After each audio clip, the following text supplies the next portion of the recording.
என் பெயர் வைஷ்ணவி. நான் முதலாம் வகுப்பு படிக்கிறேன். அனைவருக்கும் வணக்கம்.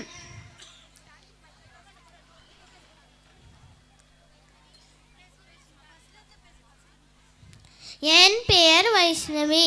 நான் முதலாம் வகுப்பு படிக்கிறேன்.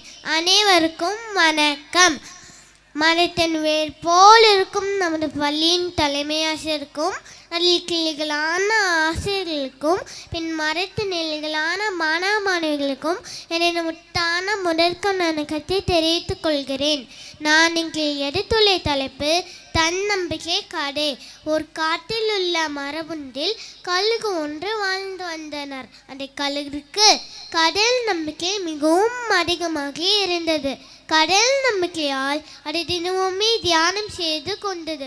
ஒரு நாள் அது தியானம் செய்யும் போது அதுக்கு ஒரு சந்தேகம் ஏற்பட்டது. நாம் தினமுமே கடவுளை வேண்டி தியானம் செய்யணுமே, இந்த விஷயம் கடலுக்கு தெரியுமா என்று கேள்வி எழுந்தது. உடனே அந்த கழுகு வானத்தை நோக்கி நின்று கடவுளிடம் கேட்டது, கடவுளே, நான் எப்பொழுதுமே உங்களை வேண்டி தியானம் செய்கிறேனே, இந்த விஷயம் உங்களுக்கு தெரியுமா என்று கழுகு கடவுளிடம் கேட்டது.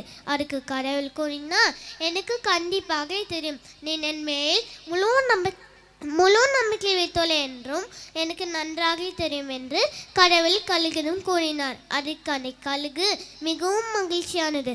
உடனே அந்த கழுகு கடவுளிடம் கேட்டது, கடவுளே, இன்று உணவு கிடைக்குமா என்று கழுகு கடவுளிடம் கேட்டது.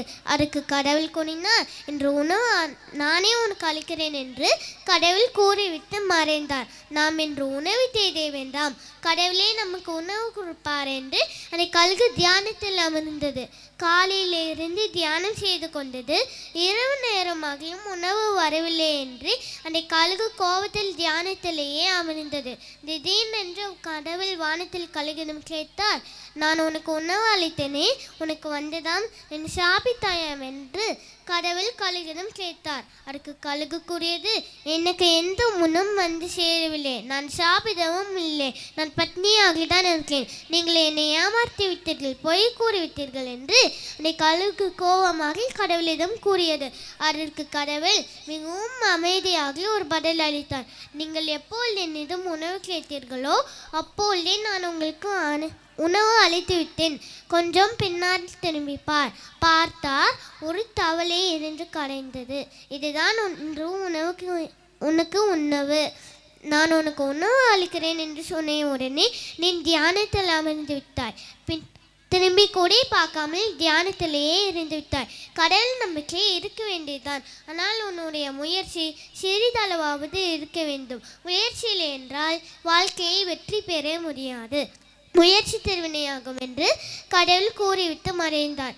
கதையின் கருத்து, முயற்சி இருந்தால்தான் வாழ்க்கையில் வெற்றி பெற முடியும். முயற்சி திருவினையாகும். வாழ்க்கையில் 1000 தடைகள் வரலாம், நாம் விடாமுயற்சியோடு இருந்தால் மட்டுமே வெற்றி பெற முடியும். விடாமுயற்சி விஸ்வரூப வெற்றி.